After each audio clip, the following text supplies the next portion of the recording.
اے ایمان والو، اللہ کو بکثرت یاد کیا کرو اور صبح و شام اس کی تسبیح بیان کیا کرو۔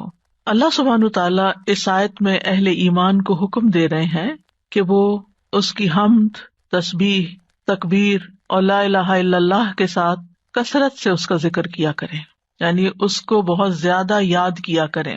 ابن عباس رضی اللہ عنہ کہتے ہیں کہ اللہ نے ہر فرض کی کوئی نہ کوئی حد مقرر فرمائی ہے، یعنی صبح کے 2 فرض ہیں، شام میں 3 فرض ہیں، تو ہر فرض کی ایک حد ہے۔ رمضان کے روزے فرض ہیں تو 1 مہینے کے فرض ہیں۔ پھر عذر کی حالت میں وہ بھی معاف ہے، یعنی اگر انسان کو کوئی حقیقی عذر پیش ہو تو اس سے بھی اللہ تعالیٰ درگزر کرتے ہیں، لیکن نہ اس کے ذکر کی کوئی حد ہے اور نہ وہ کسی عذر سے معاف ہوتا ہے، یعنی اگر غفلت برتو۔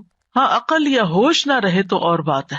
اللہ تعالیٰ فرماتے ہیں سورۃ النساء میں فَاذْكُرُوا اللَّهَ قِيَامًا وَقُعُودًا وَعَلَى جُنُوبِكُمْ، اللہ کا ذکر کرو کھڑے، بیٹھے، لیٹے، یعنی ہر حال میں اللہ کو یاد کرتے رہو۔ یعنی ہم نے یہ خود ساختہ پابندیاں لگائی ہوئی ہیں کہ اس کیفیت میں ذکر نہیں کرنا، یا لیٹ کے نہیں کرنا، ضرور بیٹھو، یا قبلے کی طرف رخ کر کے بیٹھو، یا باوضو ہو کے بیٹھو پھر ہی ذکر کر سکتے ہو۔ نہیں، ایسا کچھ نہیں، ہر حال میں اللہ کا ذکر کر سکتے ہو۔ نبی صلی اللہ علیہ وسلم کے بارے میں آتا ہے کان یذکر اللہ فی کل احیانہ، کہ آپ اپنے ہر طرح کے حالات میں، ہر طرح کے اوقات میں اللہ کا ذکر کیا کرتے تھے۔ اور یہاں پر کیا فرمایا وَسَبِّحُوهُ بُکْرَةً وَأَصِیلًا، صبح اور شام یعنی دن کے پہلے پہر اور دن کے پچھلے پہر اللہ کی تسبیح کرو، کیونکہ جب انسان ایسا کرتا ہے تو اللہ تعالیٰ کی رحمتیں آتی ہیں۔ فرشتے بھی اہل ایمان کے لیے دعائیں کرتے ہیں۔ هُوَ الَّذِي يُصَلِّي عَلَيْكُمْ وَمَلَائِكَتُهُ، وہی ہے جو تم پر صلوات بھیجتا ہے اور اس کے فرشتے بھی۔ تو یہاں اہل ایمان کو خطاب ہے، یا ایھا الذین آمنو، اے لوگو جو ایمان لائے ہو۔ ابن مسعود کہتے ہیں کہ جب اس آیت کے ساتھ پکارا جائے تو اپنے کانوں کو اس حکم کی طرف لگا دیں، توجہ کریں کہ اللہ تعالیٰ کیا کہنا چاہتے ہیں، اس کو غور سے سنیں۔ یا تو کوئی خیر کا کام ہوگا جس کا اللہ تعالیٰ حکم دے رہا ہوگا، یا کوئی شر ہوگا جس سے اللہ تعالیٰ تمہیں روک رہا ہوگا، اس سے منع کر رہا ہوگا۔ تو یہاں پر یا ایھا الذین آمنو کہہ کے کیا کہا گیا، اذکروا اللہ ذکرا کثیرا، صرف ذکر نہیں بلکہ ذکرا کثیرا، بہت کثرت سے اللہ کو یاد کیا کرو، کثرت سے اللہ کا ذکر کیا کرو، یعنی ہر طرح کے حالات میں اللہ ہی کو یاد کیا کرو، اور خاص طور پر تسبیح، تحلیل، تحمید، تکبیر۔ مجاہد کہتے ہیں یہ وہ کلمات ہیں جنہیں پاک، ناپاک، بے وضو اور جنبی بھی کہہ سکتا ہے، یعنی اگر کوئی حالت جنابت میں ہے تو بھی سبحان اللہ کہنے میں اس کو کوئی حرج نہیں، الحمدللہ وہ بھی کہہ سکتا ہے۔ جیسے اگر کسی کو نہانے کی ضرورت ہے اور اس کو تھوڑا ٹائم ہے نہانے میں کسی بھی وجہ سے، تو اس دوران اگر وہ پانی پینے لگا ہے تو بسم اللہ کہہ سکتا ہے، پانی پی چکا ہے تو الحمدللہ کہہ سکتا ہے، اسی طرح استغفر اللہ کہہ سکتا ہے۔ تو یہ کلمات ہر حال میں کہے جا سکتے ہیں۔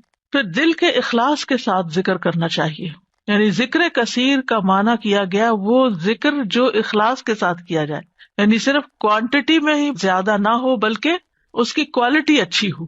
کوالٹی اچھی ہونے کا مطلب کیا ہے، دل سے کیا گیا۔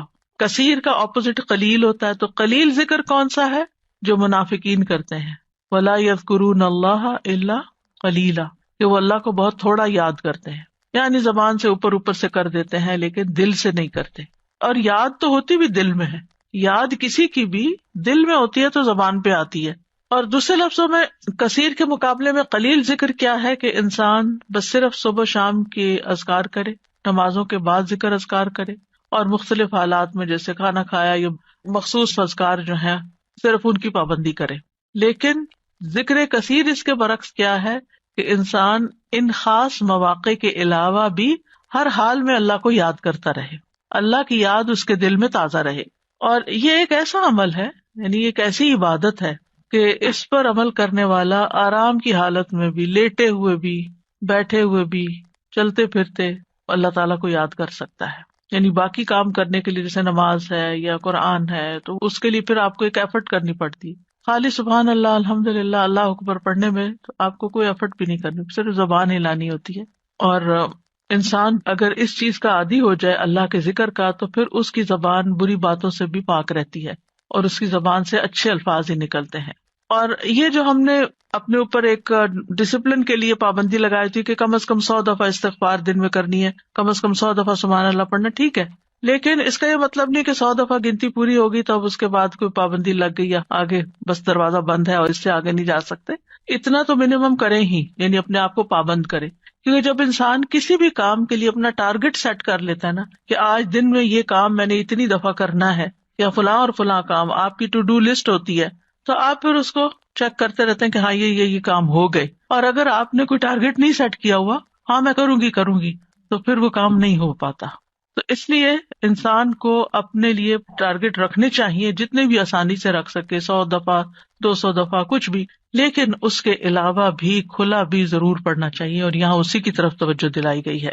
امام ابو عمر ابن الصلاح سے پوچھا گیا کہ ذکر کی وہ کتنی مقدار ہے جس کو کرنے کے بعد انسان ان لوگوں میں شامل ہو جائے جو کثرت سے اللہ کا ذکر کرنے والے ہیں. قرآن مجید میں آتا نا، والذاکرین اللہ کثیرا والذاکرات اعد اللہ لہم مغفرۃ واجرا عظیما، کہ جو بہت زیادہ اللہ کا ذکر کثرت سے کرتے ہیں، مرد ہیں عورتیں ہیں، اللہ نے ان کے لیے بہت بڑا اجر تیار کر رکھا ہے اور بخشش عطا کرے گا اس کو. یعنی وہ پھر کیا ہے، یعنی کتنا کرے کہ ہم ایسے خوش قسمت لوگوں میں شامل ہو جائیں. انہوں نے کہا کہ اگر وہ نبی صلی اللہ علیہ وسلم سے ثابت شدہ اذکار پر ہمیشگی کرتا ہے، ثابت شدہ یعنی جو پروون ہے، سنت میں موجود ہے، تو وہ ان لوگوں میں شمار ہوگا جو مرد اور عورتیں اللہ کا کثرت سے ذکر کرتے ہیں. وَسَبِّحُوهُ بُكْرَةً وَأَصِيلًا، اور اس کی تسبیح بیان کرو صبح اور شام. تسبیح کا مطلب ہے اللہ تعالیٰ کی ذات کو ان تمام صفات اور افعال سے پاک بیان کرنا جو اس کے لیے جائز نہیں، یعنی اللہ کو ہر عیب سے پاک بیان کرنا. آپ دیکھیے کہ شیطان جو ہے نا وہ انسان کا دشمن ہے، اور شیطان انسان کے دل میں اللہ تعالیٰ کے بارے میں کوئی نہ کوئی بدگمانی ڈال دیتا ہے، کوئی نہ کوئی ایسے خیالات ڈال دیتا ہے کہ جو انسان کی عقل نہیں بھی مانتی اور اس کو پسند نہیں بھی آتے، لیکن وہ خیال گزر جاتے ہیں، آتے ہیں اور چلے جاتے ہیں، جن کو وسوسے کہا جاتا ہے. اور اس کا شکار ہر انسان ہوتا ہے کسی نہ کسی درجے پر. سورۃ قاف میں اللہ تعالیٰ فرماتے ہیں وَنَعْلَمُ مَا تُوَسْوِسُ بِهِ نَفْسُهُ، اور ہم جانتے ہیں جو اس کا نفس اس کو وسوسے ڈالتا ہے. انسان کے اندر جو اندر سے اٹھتے ہیں یا شیطان کی ڈالی ہوئی نجاست ہوتی. اب اس کا توڑ کیا ہو؟ کیا اب انسان پریشان ہو کے بیٹھا رہے؟ کچھ لوگ بے حد پریشان رہتے ہیں کہ ہمیں وسوسے آتے ہیں. وسوسے ہر ایک کو آتے ہیں، لیکن ان کا پیچھا نہیں کرنا چاہیے اور ان کو جھٹک دینا چاہیے. جیسے آپ کہیں سے گزر رہے، آپ کے کپڑوں پہ گرد و غبار پڑ گیا تو آپ کیا کرتے ہیں؟ جھٹک دیتے ہیں. بس وسوسوں کو جھٹکتے چلے جائیں، ان کو ٹھہرنے نہ دیں. دوسرا یہ ہے کہ اللہ سبحانہ تعالیٰ کی تسبیح بیان کریں کہ اللہ تعالیٰ یہ جو برے خیالات آتے ہیں آپ ان سب سے پاک ہیں. تو تسبیح اس کا علاج ہے، تسبیح اس کا اینٹیڈوٹ ہے. اور پھر خاص طور پر بکرتم و اصیلا، پہلے پہر اور پچھلے پہر، دن کے ابتدائی حصے میں اور دن کے پچھلے حصے میں. بکرا کا لفظ جو ہے یعنی عام طور پر علماء اس کو سورج نکلنے تک کے وقت کو بکرا کہتے ہیں، اس کو یوں ڈیفائن کیا گیا. اور اصیلا جو ہے عصر اور مغرب کا درمیانی وقت ہے، یعنی قبل طلوع الشمس و قبل غروبها، سورج نکلنے سے پہلے اور سورج غروب ہونے سے پہلے کا وقت جو ہے یہ اذکار کا وقت ہے. اور سبحوہ میں بعض علماء نے سبحہ کا مطلب یہاں نماز فجر اور نماز عصر بھی لیا ہے. تو ذکر کے بعد تسبیح کو خاص طور پر الگ سے بیان کیا گیا. دیکھیں آیت کے پہلے حصے میں کیا ہے، اذکروا اللہ ذکرا کثیرا، کثرت سے ذکر کرو، تسبیح اس کے اندر شامل ہے، لیکن پھر اس کو الگ سے بیان کیا گیا وسبحوہ یعنی تسبیح کرو، اس لیے کہ باقی اذکار پر اس کی فضیلت ہے، یعنی تسبیح کی خاص فضیلت ہے. یعنی کچھ ذکر ہوتے ہیں نا کہ جس میں انسان اللہ تعالیٰ کو یاد کرتا ہے، اللہ تعالیٰ کی بڑائی بیان کرتا ہے، اللہ تعالیٰ کی تعریف بیان کرتا ہے، وہ بھی بہت اچھی بات ہے. اور کچھ ذکر ایسے ہیں کہ جن میں انسان اللہ تعالیٰ کو ہر عیب سے پاک قرار دیتا ہے. تو تعریف مکمل ہی نہیں ہوتی، ذکر مکمل ہی نہیں ہوتا جب تک آپ تسبیح نہ کریں. تو تسبیح اس کا ایک لازمی حصہ ہے. اور پھر خاص طور پر اس لیے بھی کہ جیسے یعنی صبح شام وقت بھی بتا دیا گیا کہ تسبیح کا زیادہ اچھا وقت جو ہے یا مناسب وقت صبح اور شام ہے، کیونکہ یہ اوقات اپنے اندر ایک خاص فضیلت رکھتے ہیں. صبح کا وقت یہ برکت کا وقت ہے، اور والعصر عصر کے وقت یہ اللہ نے قسم کھائی ہے. ادھر فجر کی والفجر ولیال عشر، اور ادھر عصر کی والعصر ان الانسان لفی خسر. وہاں پر انسان کو ایک دن مل رہا ہوتا ہے اور عصر کے وقت دن ہاتھ سے جا رہا ہوتا ہے، انسان خسارے میں پڑ رہا ہوتا ہے، لوز کر رہا ہوتا ہے، ایک چیز ہاتھ سے چھٹ رہی ہوتی ہے. تو جس وقت کوئی نعمت مل رہی ہے اس وقت بھی اللہ کو یاد کرو، اور جس وقت کوئی نعمت جا رہی ہے اس وقت بھی خاص طور پر اللہ کو یاد کرو. ان اوقات میں اگر انسان اللہ تعالیٰ کو یاد کرتا ہے تو پھر ڈپریشن کا شکار نہیں ہوتا. یہ ذکر اس کے دل کو اسٹرینتھن کرتا ہے، اس کو قوت عطا کرتا ہے. اور یہ دو اوقات جو ہوتے ہیں ان میں ذکر تھوڑا سا مشکل بھی ہوتا ہے، کیونکہ آپ دیکھیں کہ فجر کی نماز پڑھنے کے بعد جو نیند کا آپ کے اوپر خاص طور پہ راتیں آج کل بہت چھوٹی ہیں، تو اس وقت اپنے آپ کو روک کر رکھنا اور بٹھا کر، خاص طور پر اگر آپ کو اشراق پڑھنے کی عادت ہے تو وہ سارا وقت یعنی آپ اسٹرگل کر رہے ہوتے ہیں کہ سوتے جاگتے گزار رہے ہوتے ہیں کہ آپ سوئے نہیں اس وقت، کیونکہ بہت زیادہ برکت کا وقت ہے. یعنی کوئی معمولی اجر ہے کہ پورے حج اور عمرے کا ثواب اگر انسان فجر کی نماز پڑھ کے اپنی جگہ پہ بیٹھا رہے اور ذکر اذکار کرتا رہے اور پھر سورج نکلے اور پھر 2 رکعت پڑھ لے تو اتنا زیادہ اجر و ثواب. تو یہ اجر و ثواب ایسے مفت میں نہیں ملتا. اللہ تعالیٰ کو پتا تھا کہ یہ وقت بندوں پہ کتنا بھاری ہوگا. اور اسی طرح عصر کا وقت کام کاج کا وقت ہوتا ہے، دن جا رہا ہوتا ہے، انسان اپنے کام سمیٹ رہا ہوتا ہے، جیسے خاص طور پر جو لوگ جابس پر ہوتے ہیں یا بزنس میں ہوتے ہیں تو وہ آفٹر نون میں یعنی پھر تھکان کا شکار ہو جاتے ہیں سارا دن کام کرنے کے بعد. تو کچھ لوگ اس وقت آرام کرنے لگتے ہیں، تو وہ وقت بھی بڑا قیمتی وقت ہے. لیکن یاد رکھیے کہ ان افضل اوقات کے علاوہ سارا دن بھی اور کسی بھی وقت ذکر کرنا باعث فضیلت ہے. اور اللہ تعالیٰ نے تو ہمیں پیدا ہی اپنی عبادت کے لیے کیا ہے، تو عبادت کی کچھ خاص شکلیں ہیں اور کچھ خاص طریقے ہیں اور کچھ عمومی چیزیں ہیں جو انسان کا ہر وقت عبادت میں شامل کر سکتی ہیں. وما خلقت الجن والانس الا لیعبدون. امام نووی کہتے ہیں کہ اس آیت سے پتہ چلا کہ بندے کی افضل حالت وہ ہے جب وہ اپنے رب کا ذکر کر رہا ہوتا ہے اور وہ ان اذکار میں مصروف ہوتا ہے جو رسول اللہ صلی اللہ علیہ وسلم سے وارد ہوئے، یعنی جو آپ نے بتائے ہیں یا آپ نے کیے ہیں. اور اس طرح انسان اپنی زندگی کا مقصد پورا کر رہا ہوتا ہے. اس کے علاوہ ہم دیکھتے ہیں کہ تمام مخلوقات اللہ کا ذکر کرتی ہیں. تسبح لہ السماوات السبع، 7 آسمان اللہ کی تسبیح بیان کرتے ہیں. کبھی ہمیں خیال نہیں آیا آسمان کی طرف دیکھتے ہوئے کہ یہ تسبیح کر رہا ہے. اور یہ نہیں 7 کے 7 کر رہے ہیں. والارض، یہ زمین جس پہ ہم چلتے ہیں، جس پہ ہم چیزیں اگاتے ہیں اور جس پہ گھر بناتے ہیں، یہ زمین بھی اللہ کی تسبیح بیان کرتی ہے. ومن فیہن، اور جو مخلوق ان کے اندر ہے، آسمان و زمین کے بیچ میں یا زمین کے اندر، چھوٹے چھوٹے کیڑے مکوڑے، ہر چیز، بڑے بڑے آبجیکٹس سبھی تسبیح کرتے، چرند پرند حیوان انسان. پھر فرمایا وَإِن مِّن شَيْءٍ إِلَّا يُسَبِّحُ بِحَمْدِهِ، اور کوئی چیز نہیں مگر وہ اس کی حمد کے ساتھ اس کی تسبیح کرتی ہے. وَلَٰكِن لَّا تَفْقَهُونَ تَسْبِيحَهُمْ، لیکن تم ان کی تسبیح کو سمجھتے نہیں ہو، یعنی ان کی اپنی زبانیں، ان کی اپنی بولیاں ہیں. إِنَّهُ كَانَ حَلِيمًا غَفُورًا، بے شک وہ ہمیشہ سے بے حد بردبار نہایت بخشنے والا ہے. داؤد علیہ السلام کے بارے میں ہم جانتے ہیں کہ ان کے ساتھ پرندے اور پہاڑ تسبیح کیا کرتے تھے. وَسَخَّرْنَا مَعَ دَاوُودَ الْجِبَالَ يُسَبِّحْنَ وَالطَّيْرَ، ہم نے داؤد کے ساتھ پہاڑوں کو مسخر کیا جو تسبیح کرتے تھے. فرشتے تسبیح کرتے ہیں. وَالْمَلَائِكَةُ يُسَبِّحُونَ بِحَمْدِ رَبِّهِمْ وَيَسْتَغْفِرُونَ لِمَنْ فِي الْأَرْضِ، فرشتے اپنے رب کی حمد کے ساتھ تسبیح کرتے ہیں اور زمین والوں کے لیے بخشش کی دعائیں کرتے ہیں. حاملین عرش جو ہیں وہ خاص طور پر اللہ کا ذکر کرتے ہیں. ان سب میں آپ دیکھیے، چاہے زمین آسمان کی ہر چیز ہو، چاہے فرشتے ہوں، چاہے پیغمبر ہوں، سب کے ساتھ تسبیح کا لفظ آ رہا ہے کہ تسبیح کرتے ہیں. یعنی خالی ذکر نہیں آیا بلکہ تسبیح آیا ہے. تو اس سے بھی تسبیح کی فضیلت پتہ چلتی ہے.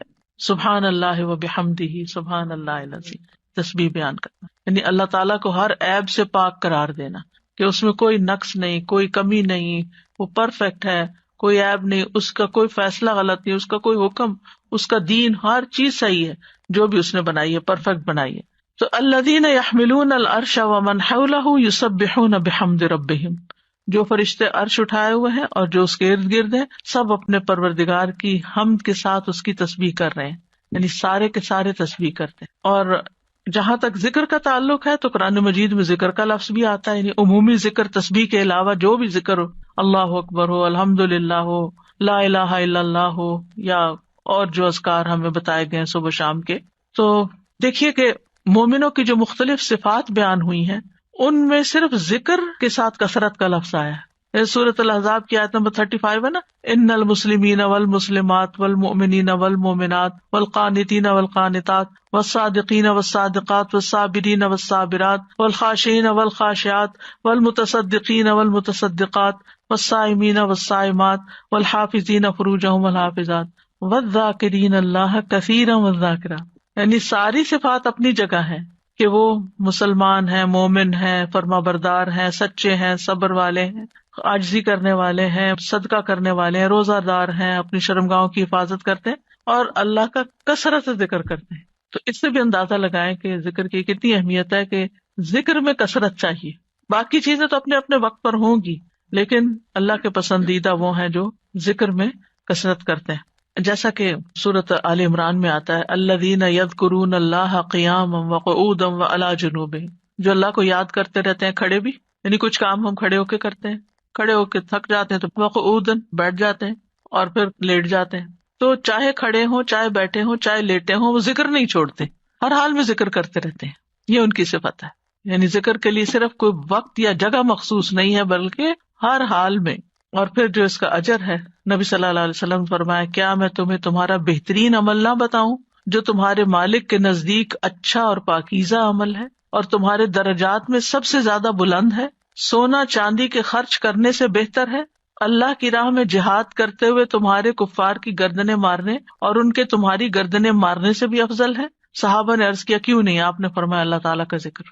یعنی بعض اوقات انسان سوچتا ہے نا کہ میں تو کچھ کر نہیں پا رہا، لوگ تو بڑے بڑے نیکی کے کام کر جاتے ہیں، اتنے مالدار ہیں، وہ اتنا صدقہ خیرات کرتے ہیں، خاص طور پر انسان جب ایسی چیریٹیز کے بارے میں سنتا ہے جو لوگ بہت آگے بہت بڑے بڑے کام کرتے ہیں تو انسان سوچتا ہے کہ میرے پاس تو کچھ ہے ہی نہیں کرنے کے لیے، میں تو ان کے برابر کبھی آ ہی نہیں سکتا۔ کچھ لوگ ہر سال حج عمرے پہ چلے جاتے ہیں، انسان سوچتا ہے میں تو یہ بھی نہیں کر سکتا۔ اسی طرح کچھ لوگ اور بڑے بڑے کام کر رہے ہوتے ہیں، خدمت خلق کے بڑے کام کر رہے ہوتے ہیں۔ آپ کبھی کبھی پڑھتے ہیں نا کہ مخصوص شخصیات کے بارے میں، اس نے اتنے ہزار لوگوں کو مسلمان کیا، انسان سر پکڑ کے بیٹھ جاتا ہے کہ ہم نے تو ایک کو بھی نہیں شاید کیا۔ تو اسی طرح فلاں شخص نے اتنے 100 مسجدیں افریقہ میں بنوا دی، کہتے ہم نے کیا کیا؟ تو اپنا بہت ہی چھوٹا لگتا ہے بھی چھوٹا، ایسا کچھ نہیں، لیکن اس وقت کیا چیز انسان کو حوصلہ دلاتی ہے کہ پھر اگر ہمارے یہ وسائل نہیں ہے یا ہم یہ نہیں کر سکے، خواہ ہماری طلب تھی کہ ہم یہ کر سکیں، کچھ کام ہوتے ہیں جو انسان کے ڈریمز ہوتے ہیں، کاش میں زندگی میں یہ کر لوں، لیکن پھر بھی نہیں، حالات اجازت دیتے، وسائل نہیں ہوتے، لیکن ذکر کر کے آپ ان ساری چیزوں سے آگے نکل سکتے ہیں۔ کیونکہ جو لوگ بڑے بڑے کام کرتے ہیں ان کے ساتھ بڑے خطرات بھی ہوتے ہیں کہ کبھی کسی وقت دل میں ریاکاری آ جائے، کسی وقت دل میں تکبر آ جائے، لوگ تعریف کر کر کے دماغ خراب کر دیں، تو جو چپکے سے بیٹھ کے کہیں نہ کہیں اپنے کام کاج میں لگا ہوا ذکر کر رہا ہے، اس کا تو کسی کو پتہ ہی نہیں کہ وہ کیا کر رہا ہے، وہ کتنے خزانے جمع کر رہا ہے۔ تو اس لیے جو چیز ہمارے ہاتھ میں ہے ہم اس کو تو گریب کریں، اس اپرچونٹی کو تو نہ جانے دیں، اس وقت کو تو نہ ضائع کریں، اس میں تو ہمارا کچھ بھی خرچ نہیں ہوتا۔ اور نبی صلی اللہ علیہ وسلم نے یہ بھی فرمایا، صحیح مسلم میں ہے، سبق المفردون قالوا وما المفردون یا رسول اللہ قال الذاکرون اللہ کثیرا والذاکرات۔ اچھا یہاں نوٹ کریں کہ ذکر کرنے والوں میں عورتوں کے نام بھی ساتھ ساتھ ہیں، کہ یہ صرف مردوں کے لیے نہیں ہے، عورتیں بھی اس میں شامل ہیں۔ نبی صلی اللہ علیہ وسلم نے فرمایا مفردون سبقت لے گئے، آگے چلے گئے، سابقون بن گئے۔ صحابہ نے پوچھا اللہ کے رسول مفردون کون ہے؟ آپ نے فرمایا اللہ کا بہت زیادہ ذکر کرنے والے مرد اور عورتیں، یہ مفردون ہیں جو اللہ کے قریب ہو گئے۔ تو ذکر ایک ایسی چیز ہے کہ جو انسان کو اللہ کا قرب عطا کرتا ہے، اور بھی بے شمار فائدے ہیں۔ جہاں تک صبح شام کے اذکار کا تعلق ہے تو سورۃ غافر میں آتا ہے، نبی صلی اللہ علیہ وسلم کو ارشاد ہے وَسَبِّحْ بِحَمْدِ رَبِّكَ بِالْعَشِيِّ وَالْإِبْكَارِ، اور صبح اور شام اپنے رب کی حمد کے ساتھ اس کی تسبیح کیجیے۔ یہ ڈائریکٹ حکم ہے۔ جو پہلے آیت میں نے آپ کو سنوائی تھی اس میں بھی حکم ہے صبح شام کا، اور یہاں بھی ابکار کا لفظ ہے، وہاں بکرا کا ہے، یہاں ابکار کا لفظ ہے، عشی والابکار، یعنی روٹ ایک ہی ہے لیکن تھوڑا سا تبدیل ہو گیا ہے۔ سورۃ طٰہٰ میں بھی آتا ہے فاصبر علی ما یقولون وسبح بحمد ربک قبل طلوع الشمس وقبل غروبها ومن آناء اللیل فسبح واطراف النہار لعلک ترضی۔ سو ان باتوں پہ صبر کیجیے جو وہ کہہ رہے ہیں، اور سورج طلوع ہونے سے پہلے اور اس کے غروب ہونے سے پہلے اپنے رب کی حمد کے ساتھ تسبیح کیجیے۔ تو تسبیح کا خاص وقت جو ہے، ویسے تو سارا دن کر سکتے ہیں، خاص اوقات یہ بتائے جا رہے ہیں جو قرآن میں خود بتا دیے گئے، اور رات کے کچھ اوقات میں بھی بس اس کی تسبیح کیجیے۔ رات کے کچھ اوقات میں، جیسے حضرت فاطمہ رضی اللہ تعالیٰ عنہا کو نبی صلی اللہ علیہ وسلم نے تھکاوٹ کا علاج کیا بتایا تھا؟ تسبیحات۔ تو اپنا آخری کام تسبیح کیا کیجیے۔ نبی صلی اللہ علیہ وسلم خود بھی یعنی جب تک نیند نہیں آتی تھی تسبیح ہی کیا کرتے تھے، اور رات کے کچھ اوقات میں بھی بس تسبیح کیجیے، اور دن کے کناروں میں، تاکہ آپ خوش ہو جائیں۔ تو اس سے کیا پتہ چلتا ہے؟ یہ خوش ہونے کا نسخہ ہے، خوش ہونے کا راز ہے، اس میں خوشی حاصل کرنے کا ذریعہ ہے. یعنی اگر آپ چاہتے ہیں کہ آپ کا دل مطمئن ہو، خوش ہو، تو آپ کو ان اوقات میں لازماً تسبیح کرنی چاہیے. اور جو ان اوقات میں تسبیح نہیں کرتے وہ غافلین میں شمار ہوتے ہیں، کیونکہ اللہ تعالیٰ فرماتے ہیں وَاذْكُر رَبَّكَ فِي نَفْسِكَ تَضَرُّعًا وَخِيفَةً وَدُونَ الْجَهْرِ مِنَ الْقَوْلِ بِالْغُدُوِّ وَالْآصَالِ وَلَا تَكُن مِّنَ الْغَافِلِينَ. اور اپنے رب کا ذکر کیجیے اپنے دل میں عاجزی اور خوف سے، بغیر بلند آواز کیے، چپکے چپکے، دل ہی دل میں، صبح اور شام کے وقت، اور آپ غافلوں میں سے نہ ہونا. یعنی جو ان اوقات میں تسبیح نہیں کرتے، ذکر نہیں کرتے، وہ غافل شمار ہوتے ہیں. اور خاص طور پر اس وقت میں جو تھوڑا سا بھی ذکر کیا جاتا ہے اس کا اجر بہت زیادہ ہے. رسول اللہ صلی اللہ علیہ وسلم نے فرمایا جو لوگ نماز فجر سے سورج نکلنے تک اللہ کا ذکر کریں، مجھے ان کے ساتھ بیٹھے رہنا زیادہ پسند ہے. کیونکہ نبی صلی اللہ علیہ وسلم کو حکم دیا گیا تھا نا، وَاصْبِرْ نَفْسَكَ مَعَ الَّذِينَ يَدْعُونَ رَبَّهُمْ بِالْغَدَاةِ وَالْعَشِيِّ يُرِيدُونَ وَجْهَهُ. آپ ان لوگوں کے ساتھ رہیے، ان کے ساتھ بیٹھیے جو اپنے رب کو صبح شام پکارتے ہیں اور ان سے اپنی نگاہیں نہ پھیریے. تو آپ نے فرمایا مجھے ان کے ساتھ بیٹھے رہنا زیادہ پسند ہے بنسبت اس کے کہ میں اولاد اسماعیل سے 4 غلام آزاد کروں. ایک وہ نیکی ہے اور ایک ایسے لوگوں کی کمپنی میں بیٹھنا جو اس وقت اللہ کا ذکر کرتے ہیں، اور میں ایسے لوگوں کے ساتھ بیٹھا رہوں جو نماز عصر سے سورج غروب ہونے تک اللہ کا ذکر کرے. یہ زیادہ پسندیدہ ہے اس سے کہ 4 غلام آزاد کروں. تو نماز عصر کے بعد کا وقت بھی صرف جمعے کا دن نہیں، کیونکہ ہم عام طور پر جمعے کے دن پھر بھی تھوڑا سا بہتر کر لیتے ہیں، لیکن عام دنوں میں ہم اس وقت کو دھیان نہیں کرتے. ٹھیک ہے، اگر اس وقت میں آپ کے کچھ مخصوص کام ہے گھر کے، یا واک کا وقت ہے، یا کوئی بھی، تو اس وقت کی برکت کی وجہ سے کہ یہ ذکر کا خاص وقت ہے. اور آپ نے یہ بھی دیکھا ہوگا کہ پرندے بھی صبح کے وقت سورج نکلنے تک چہچہا رہے ہوتے ہیں، اور پھر اس کے بعد جب چڑیا اپنے گھونسلوں کو جاتی ہیں اور جو ہی سورج غروب ہو جاتا ہے تو خاموشی سے سونے لگتی ہیں. تو یہ اوقات بھی یعنی ایک نیچرل تسبیح کے اوقات ہیں. اور ابھی آگے بھی وہ ذکر آئے گا، تسبیح آئے گی جو آپ نے حضرت جویریہ رضی اللہ تعالیٰ عنہا کو سکھائی تھی، وہ بھی انہی اوقات میں پڑھنے کی تسبیح ہے. اور صبح کے وقت ذکر کرنے سے شیطان کی گرہیں کھل جاتی ہیں انسان سے. جب انسان صبح کے وقت اٹھتا ہے اور پھر وضو کرتا ہے، نماز پڑھ لیتا ہے، ذکر کر لیتا ہے، تو حشاش بشاش خوش مزاج ہوتا ہے، ورنہ سستی ہوتی ہے اس کو. پھر اسی طرح یہ ہے، رسول اللہ صلی اللہ علیہ وسلم نے فرمایا بنی آدم کے ہر انسان کو 360 جوڑوں پر پیدا کیا گیا ہے، اس کے جسم میں 360 جوڑ لگے ہوئے ہیں. بس جو شخص اللہ اکبر، الحمد للہ، لا الہ الا اللہ، سبحان اللہ، استغفر اللہ کہے، لوگوں کے راستے سے پتھر یا کانٹا یا ہڈی ہٹا دے، یا نیکی کا حکم دے یا برائی سے روکے، تو یہ اس کے 360 جوڑوں کے شمار کے برابر ہے. اور وہ اس دن جب شام کرے گا تو اپنے نفس کو جہنم کی آگ سے دور کر لے گا. یعنی جو اپنے جوڑوں کا صدقہ روزانہ نکال لیتا ہے، اور یہاں مالی صدقے کے بارے میں بات نہیں ہو رہی، یہاں اذکار کی بات ہو رہی ہے خاص طور پر، یا کچھ کام ہے جس سے دوسروں کی تکلیف ہٹانا مقصود ہے، تو انسان اپنے آپ کو جہنم کی آگ سے آزاد کر لیتا ہے. ابن عثیمین کہتے ہیں کہ صبح و شام کی اذکار اپنے پڑھنے والوں کے لیے اس قدر وسیع، عظیم فوائد اور برکات پر مشتمل ہے کہ ان کا احاطہ نہیں کیا جا سکتا، ان کو بیان نہیں کیا جا سکتا. ان میں سے کچھ فائدے جیسے دل اور روح کی غذا ہیں ان اوقات کے اذکار. انسان کے دل کو سکینت ایک نصیب ہوتی ہے، ٹھہر جاتا ہے دل، ایک راحت محسوس ہوتی ہے، ایک مسرت محسوس ہوتی ہے. پھر اسی طرح دنیا اور آخرت میں امن اور سلامتی کا ذریعہ ہے. دنیا اور آخرت میں سلامتی کا ذریعہ ہے، کیونکہ پروٹیکشن کی دعائیں ہیں، اس میں حفاظت کی دعائیں ہیں. پھر خیر و برکات کے دروازے کھولنے کا سبب ہے. پھر چوتھی چیز ہے اجر و ثواب کے حصول کا ذریعہ ہے، یعنی بہت زیادہ اجر و ثواب ہے ان اوقات میں اذکار کا.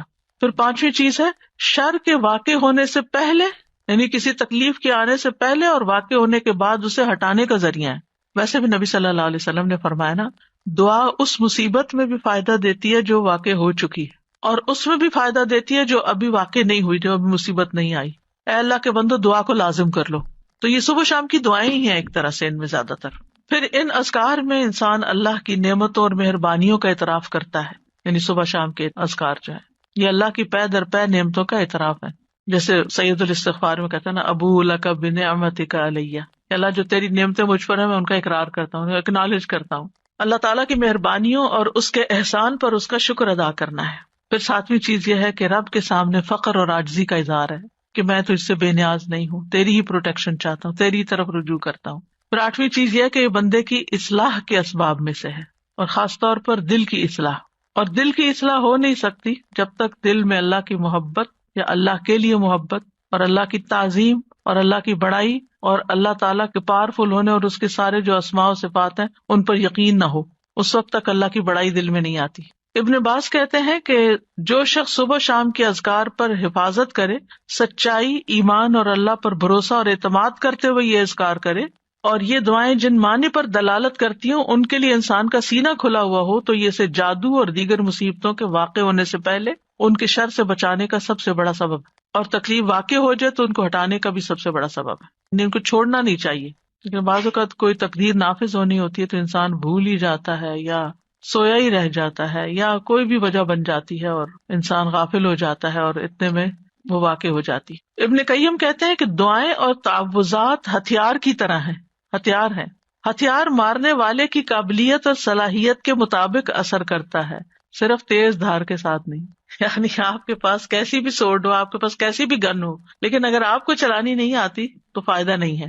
جب ہتھیار کامل ہو اور اس میں عیب نہ ہو اور وہ بازو طاقتور ہو جو ہتھیار چلاتا ہے اور رکاوٹ نہ پائی جاتی ہو، تو اس ہتھیار کے ساتھ دشمن کے لیے تاثیر واقع ہوگی اور وہ دشمن کو بھگا دے گا، زخمی کر دے گا. اگر ان چیزوں میں سے کسی میں کوئی کمی ہو جائے تو تاثیر بھی کم ہو جائے گی. کون کون سی چیزیں؟ ہتھیار بھی اچھا، عیب بھی نہ ہو اور چلانا بھی صحیح آتا ہو. آپ نے عام طور پہ سنا ہوگا لوگ کہتے ہیں کہ ہم خود نہیں رقیہ کر سکتے، کسی راقی کے پاس جانے کی کیا ضرورت ہے. ہم بھی کر سکتے ہیں، بھی ضرور کرو، کسی نے منع تو نہیں کیا. لیکن بعض اوقات جو راقی ہوتے ہیں نا، ان کا جو یقین ہوتا ہے، ان کا جو انداز ہوتا ہے، ان کی جو آواز ہوتی ہے، اس کا اثر ہی کچھ اور ہوتا ہے. چلے رقیے کو آپ چھوڑیں، عام جو زبان میں بات کرتے ہیں، مثلا ایک شخص کہتا ہے ادھر آؤ، بچے کو کہتے ہیں ادھر آؤ، وہ سنتا ہی نہیں، تو کہتا ہے ادھر آؤ، تو وہ ڈر کے مارے آ جاتا ہے. کہنے والے کے کہنے میں بڑا فرق بھی ہوتا ہے اور اس کا اثر بھی فرق ہوتا ہے. کچھ لوگوں کی بات لوگ آسانی سے مان جاتے ہیں اور کچھ کی تو بالکل نہیں مانتے. ہم سب جانتے ہیں گھر میں بھی عام طور پہ دیکھا گیا کہ ماں کی بات کا اثر اور ہوتا ہے، باپ کی بات کا کچھ اور ہوتا ہے، کبھی وائس ورسا بھی ہوتا ہے.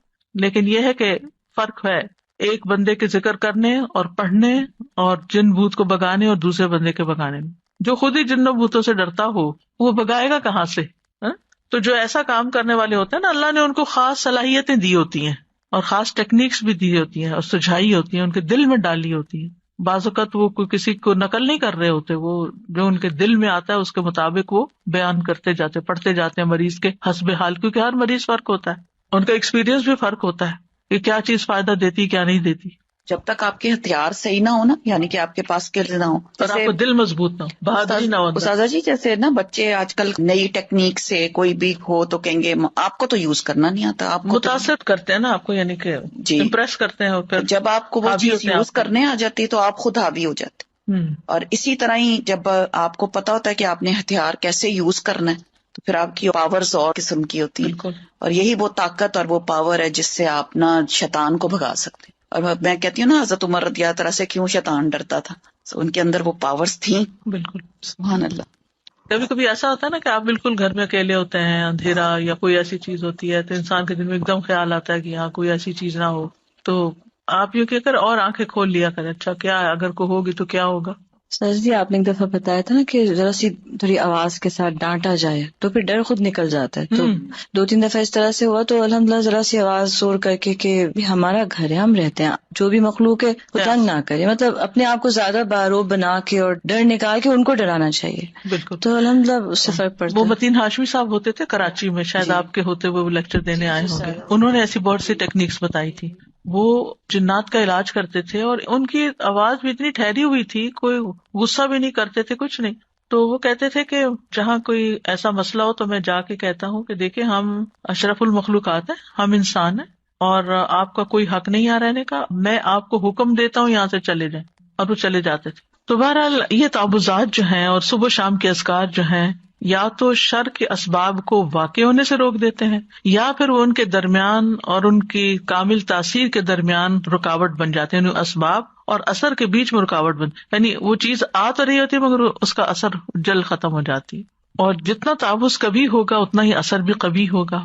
دعا جو ہے وہ تقدیر بدل دیتی ہے. ابن عثیمین کہتے ہیں دعا تقدیر کو ٹال دیتی ہے. صبح شام کے اذکار دعاؤں اور تعوذات کا ایک مجموعہ ہے اور دعا تقدیر کو ٹالتی ہے، اور اللہ کبھی تقدیر کا فیصلہ صادر کرتا ہے اور اس کے لیے ایک سبب مقرر کرتا ہے، یعنی تقدیر نافذ ہونے کے لیے کوئی وجہ، ذریعہ، جو اس تقدیر کے آگے رکاوٹ بن جاتی ہے. ٹھیک ہے، تو دعا بھی انہیں اسباب میں سے ایک سبب، یعنی تقدیر بھی اللہ نے بنائی، وہ اتر رہی ہے تقدیر، اور اس کو ہٹانے کا سبب بھی اللہ نے بنایا ہے. اور وہ اسباب میں سے ایک سبب کیا ہے؟ یہ دعائیں، یعنی وہ آتی ہے اور دعائیں اس کو پیچھے دھکیل دیتی ہیں. اللہ نے یعنی صرف تقدیر نہیں بنائی، اللہ نے اس کو ٹالنے کا ذریعہ بھی بنایا ہے، اسباب بھی بنائے، اور دعا ان میں سے ایک سبب ہے. سمپل سے امام نووی کہتے ہیں دعا مصیبت کو ہٹانے اور رحمت کو پانے کا ایک سبب ہے، یعنی ایک ہتھیار ہے. پہلے بات ہوئی نا کہ ہتھیار ہے دعا، جیسے ڈھال ہتھیار کے حملے کو روکنے کا سبب ہے، جیسے ڈھال تلوار کے حملے کو روکنے کا سبب ہے. اور پانی زمین سے نباتات اگانے کا سبب ہے، بارش ہوتی ہے تو زمین ہری بھری ہو جاتی ہے، تو یہ سبب ہے نا. زمین کے اندر پوٹینشیل تھا، لیکن جب تک پانی نہیں آیا تو وہ دبی رہی، جب جو پانی آیا تو اس نے اپنا اندر کا سب باہر نکال دیا. ابن قیم کہتے ہیں ایک دفعہ شیخ الاسلام ابن تیمیہ کے پاس میں موجود تھا، انہوں نے صبح کی نماز پڑھی، پھر وہ بیٹھ کر اللہ کی عبادت کرتے رہے اور ذکر کرتے رہے. تقریباً آدھا دن گزر گیا. میری طرف دیکھا اور کہا یہ میرا ناشتہ ہے، اگر میں یہ غذا نہ کھاؤں تو میری قوت ساکت ہو جائے، کچھ کر نہ سکوں. آپ کو پتا 35 جلدوں میں انہوں نے لکھا ہے فتاوا، ان کے فتاوا کو اکٹھا کیا گیا، پوری شیلف بھر جاتی ہے، بلکہ اس سے بھی بچ جاتی ہے کتابیں دوسری شیلف میں رکھنی پڑتی. تو ہم سوچئے کہ اتنے بڑے بڑے کام لوگ کس طرح کر جاتے تھے اللہ کی مدد کے ساتھ، اور اللہ کی مدد اللہ کے ذکر کے ساتھ آتی ہے. اور خاص طور پر فجر کے بعد سونے کو جو ناپسند کرنا، کیونکہ وہ برکت کا وقت ہوتا تھا. ابن قیم کہتے ہیں سلف صالحین کے نزدیک یہ بات ناپسندیدہ اور مکروہ تھی کہ صبح کی نماز سے لے کر سورج کے طلوع ہونے تک انسان سوئے. یہ غنیمت کا وقت ہے، سورج نکل آئے پھر اپنا کام کاج کر کے اگر آپ دوبارہ ریسٹ کرنا چاہیں کیونکہ راتیں چھوٹی ہیں تو پھر اور بات ہے. یہ وقت رزق کے نازل ہونے کا اور رزق بانٹنے کا وقت ہے، اس میں برکت نازل ہوتی ہے. اب اس کے بعد ہے صبح شام کے اذکار کے آداب جو ہے وہ کیا ہے. سب سے پہلی بات یہ کہ زبان اور حضور قلب کے ساتھ، دل اور زبان کی حاضری کے ساتھ ذکر کیا جائے. جب یہ دونوں چیزیں متحد ہو جاتی ہیں اور اذکار کرنے والا سچائی، یقین اور اللہ کے ساتھ اچھا گمان کرتے ہوئے ان کے معنی میں غور و فکر کرتے ہوئے پڑھتا ہے تو یہ پڑھنے والے کو فائدہ دیتی ہیں، اس پڑھنے والے کی حفاظت ہوتی ہے، اس سے مصیبتیں دور ہوتی ہیں. ابن قیم کہتے ہیں تمام اذکار سے افضل اور زیادہ مفید وہ ذکر ہے جس میں زبان اور دل ساتھ ہوں، جو بول رہے ہیں وہ آپ کا دل سمجھ بھی رہا ہے اور اس کے موافق ہوں، اور وہ نبوی اذکار سے ہوں یعنی سنت سے ثابت ہوں، اور ذکر کرنے والا معنی اور مقصد سمجھتا ہو. پھر اسی طرح ان اذکار کا وقت جو ہے طلوع فجر سے پہلے شروع ہو جاتا ہے اور طلوع شمس سے پہلے تک رہتا ہے، یعنی جو ہی اذان ہوتی ہے نا فجر کی اس وقت سے شروع ہو جاتا ہے سورج نکلنے تک. اور شام کے اذکار کا وقت عصر کے بعد سے لے کر رات کے اول حصے تک ہوتا ہے، مغرب کے وقت تک. اگر کسی سے یہ اوقات رہ جائے، ان سے محروم ہو جائے، بھول گیا یا کوئی رکاوٹ بن گئی تو کوئی حرج نہیں. صبح کے اذکار چاشت کا وقت ختم ہونے تک پڑھ لے اور شام کے اذکار رات کے 1/3 حصے تک پڑھ لے، لیکن یہ رخصت ہے، اصل وقت ان کا سورج نکلنے سے پہلے اور غروب ہونے سے پہلے کا. یہ ابن باز کہتے ہیں سنت یہ ہے کہ صبح اور شام کے اذکار اور دعاؤں کو ان کے وقت میں ادا کرنے کی حفاظت کی جائے. جب ان کا وقت ختم ہو جاتا ہے تو وہ ثواب بھی ان کے وقت کے ساتھ ختم ہو جاتا ہے جو اس وقت سے متعلق تھا. اب صبح شام کے اذکار میں سب سے پہلا ذکر آیت الکرسی کا ہے. آیت الکرسی کیا ہے؟ اللہ لا الہ الا هو الحی القیوم آخر تک. صبح شام آیت الکرسی پڑھنے سے حفاظت ملتی ہے، یعنی حدیث سے بھی ثابت ہے، خاص طور پر جنات کے اثر سے بچاؤ ہوتا ہے. آیت الکرسی میں آپ دیکھیں اللہ سبحانہ تعالیٰ کا تعارف ہے، اس کے اسماء و صفات ہیں. قرآن کریم کی کوئی اور آیت ایسی نہیں جس میں اللہ تعالیٰ کے اتنے نام اور صفات بیان ہوئی ہوں. اس میں اللہ کا ذاتی نام اللہ بھی آیا اور تقریباً 27 صفات اور افعال وغیرہ آئے ہیں. سب سے پہلے اللہ تعالیٰ کی الوہیت کا ذکر ہے، اللہ لا الہ الا ہو، کہ وہ الوہیت میں اکیلا ہے. پھر الحی القیوم، اور یہ دونوں نام ان کو اسماء اعظم بھی کہا گیا ہے. حی زندہ ہے، نہیں اس کو کبھی موت نہیں آئی، کمال صفات میں سے، اور قیوم قائم رکھنے والا کمال افعال میں سے. بعض لوگ یہ سوال کرتے ہیں نا کہ اللہ تعالیٰ کو کس نے پیدا کیا ہے، تو اللہ سبحانہ تعالیٰ کی کوئی بگننگ نہیں ہے جیسے ہماری بگننگ ہے اور ہمارے ایک اینڈ ہے. نہیں، اللہ کی ایسے نہیں. اس میں آپ دیکھیے کہ ٹائم کا کریٹر اللہ ہے، تو جب ٹائم ہی نہیں تھا تب بھی اللہ ہے. یہ مہینے اور سال کس نے بنائے، اور ان کی نشاندہی کس سے ہوتی؟ سورج سے. ایک وقت تھا کہ سورج نہیں تھا، دن اور رات نہیں تھے، مہینے اور سال نہیں تھے، اللہ تعالیٰ اس وقت بھی موجود تھا. هو الاول، وہی اول ہے، هو الآخر والظاہر والباطن. تو اس لیے اللہ سبحانہ وتعالیٰ کو پہچاننا ضروری ہے، اس کو جاننا ضروری ہے، اور اس پہچان اور جان کے ساتھ اگر آپ پھر ذکر کرتے ہیں تو اس کا اثر ہی کچھ اور ہوتا ہے. آیت الکرسی بہت پاورفل آیت ہے. اس کے پاور کی وجہ کیا ہے؟ اس میں اللہ تعالیٰ کے نام اور صفات بیان ہوئے. لا تأخذہ سنۃ ولا نوم، نہ اس کو نیند آتی ہے نہ اونگ آتی، ہلکی نیند بھی نہیں آتی، گہری نیند آتی ہی نہیں ہے. پھر ہر چیز کا مالک ہے، لہو ما فی السماوات و ما فی الارض، ہر چیز اسی کی ہے، ہر چیز اسی کے کنٹرول میں ہے. من ذا الذی یشفع عندہ الا باذنہ، کوئی اس کے ہاں سفارش بھی نہیں کر سکتا، اس کی جرات بھی نہیں کر سکتا مگر جس کو وہ خود اجازت دے. یعنی پورا کنٹرول، اقتدار سب اسی کا ہے. یعلم ما بین ایدیہم وما خلفہم، اس میں اللہ تعالیٰ کے وسیع علم کی خبر دی گئی ہے کہ اللہ تعالیٰ بندوں کا ماضی مستقبل ہر چیز جانتا ہے. بندے اپنے بارے میں سب کچھ نہیں جانتے، اور جو جانتے ہیں وہ بھی ان کو یاد نہیں ہوتا. پچھلے دنوں کسی نے ایک نوٹ بھیجا، اس میں لکھا کہ جب آپ یونیورسٹی میں پڑھاتی تھی تو اس وقت الہدیٰ نہیں بنا تھا، تو میں ایک دن آپ کی کلاس اٹینڈ کرنے کے لیے گئی، تو آپ نے سنن نبی داؤد میں سے فلاں چیپٹر پڑھایا اور آپ سے اسٹوڈنٹ نے یہ سوال کیا اور آپ پیپر دے کے ان کے اوپر ڈسکس کر رہے ہیں. میرے کسی حافظے میں ہے ہی نہیں کچھ، مجھے بالکل یاد نہیں کہ ایک اسٹوڈنٹ نے آپ سے یہ سوال کیا تھا اور آپ نے اس کا یہ جواب دیا تھا، کچھ بھی یاد نہیں. ہمارا اپنے بارے میں یہ حال ہے کہ ہم اپنے آپ کو نہیں جانتے. ہم جو کچھ کر چکے ہیں ہم نہیں جانتے کہ ہم نے زندگی میں کیا کچھ کیا. ہم کسی اور کے بارے میں تو کیا جانیں، لیکن اللہ سب کچھ جانتا ہے. یعلم ما بین ایدیہم، جو فیوچر میں ان کے آگے آ رہا ہے، وما خلفہم، جو پیچھے گزر چکا ہے، سب پتا ہے اس کو. یہ اس کے وسیع علم کی ایک جھلک ہے. باقی ہر چیز کے بارے میں جو کچھ وہ جانتا ہے، وہ تو کوئی ایک پتا نہیں گرتا مگر وہ اس کو جانتا ہے. خشکی میں، سمندر میں، آسمانوں میں، زمین میں، کسی پتھر کے اندر ایک دانہ بھی چھپا ہوا تو مثقال ذرۃ فی السماء والارض ولا یحیطون بشیء من علمہ الا بما شاء، اور جو اس کا علم ہے اس میں سے کوئی اس کے علم کا احاطہ ہی نہیں کر سکتا مگر جتنا وہ چاہتا ہے. یعنی اس کے علم کا بہت تھوڑا حصہ انسانوں کو ملا. جیسے خضر اور موسیٰ علیہ السلام کے واقعے میں آتا ہے نا کہ وہ جب کشتی میں بیٹھے تو ایک چڑیا نے پانی کی چونچ میں لیا تھا کہ بندوں کا علم اللہ کے علم کے مقابلے میں ایسا ہی ہے جیسے چڑیا کی چونچ میں پانی اس سمندر کے مقابلے. ساری مخلوق کا علم اتنا سا ہے، بس اس پر تو پھر ہم بھروسہ کرتے ہیں، اس علم کے اوپر ہم فخر کرتے ہیں، اور جو اللہ کا علم ہے اس کی طرف کبھی توجہ ہی نہیں کی. وسع کرسیہ السماوات والارض، اللہ کی عظمت کے ساتھ ساتھ اس کی مخلوقات کی عظمت کو بیان کیا گیا. یہاں کرسی جو اللہ کی مخلوقات میں سے ایک مخلوق ہے، وہ آسمان و زمین پہ چھائی ہوئی ہے، ہر چیز کو انکمپس کیے ہوئے. پھر جو اس کا بنانے والا ہے اس کی عظمت کیا ہوگی. اور کرسی جو ہے وہ رب تعالیٰ کے دونوں قدموں کی جگہ ہے. استاذ جی، مجھے خیال آ رہا تھا کہ اللہ سبحانہ تعالیٰ کے بارے میں اللہ سبحانہ تعالیٰ کے بھیجے ہوئے علم سے استفادہ کرنا یہ کتنی زیادہ ایک آنرڈ چیز ہے. تو ہم خود بھی اس آنر کو آنر نہیں کرتے، کیونکہ آپ دیکھیں کہ کوئی سمر سے یا کوئی پچھلے سال سے آپ کسی سے ملتے ہیں، لوگ کہتے ہیں اچھا ہم یہ فلاں یونیورسٹی کا یا آن لائن کورس کیا یا ہم نے یہ کیا یا ہم یہ کیا. آپ کیا کریں؟ نہیں، ہم تو بس لسنر بن کے یہاں کلاس اٹینڈ کر رہے ہوتے. We don't even honour this knowledge that has come from اللہ سبحانہ تعالیٰ کمپیئر ٹو کہ ایک چھوٹا سا کوئی سرٹیفکیٹ کورس، کوئی ٹیک کا کوئی کچھ کر دیا. ٹھیک ہے، وہ بھی علم نافع ہوگا، لیکن اس کا فائدہ سامنے نظر آ رہا ہے نا، اس کا فائدہ جمع ہو رہا ہے، ابھی نظر نہیں آ رہا. جی، تو بس یہ ہماری ویکنیس ہوتی ہے کہ جو چیز ہمیں نظر آتی ہے ہم اس کو زیادہ ویلیو کرتے ہیں بنسبت اس کے کہ جو نظر نہیں آتی. سارا جی، پڑھنے اور نہ پڑھنے میں بھی بہت فرق نظر آتا ہے کہ جس دن نہیں پڑھتے، جس دن نہیں اٹینڈ کرتے، آن لائن ہوتے ہیں اور آن کیمپس ہوتے ہیں، اس کا بھی بہت فرق نظر آتا ہے. آپ کو روشنی ایسی ملتی ہے، اور جس دن آپ نہیں پڑھتے اس دن آپ کو اندھیرا سا، سستی سی. And there are so many things I can tell. سورج نکلنے والا دن اور بادلوں والا دن ہوتا ہے، بالکل ایسا ہوتے تو دونوں دن ہیں. ولا یؤودہ حفظہما، اور ان دونوں کی حفاظت اللہ تعالیٰ کو تھکاتی نہیں، بوجھل نہیں کرتی.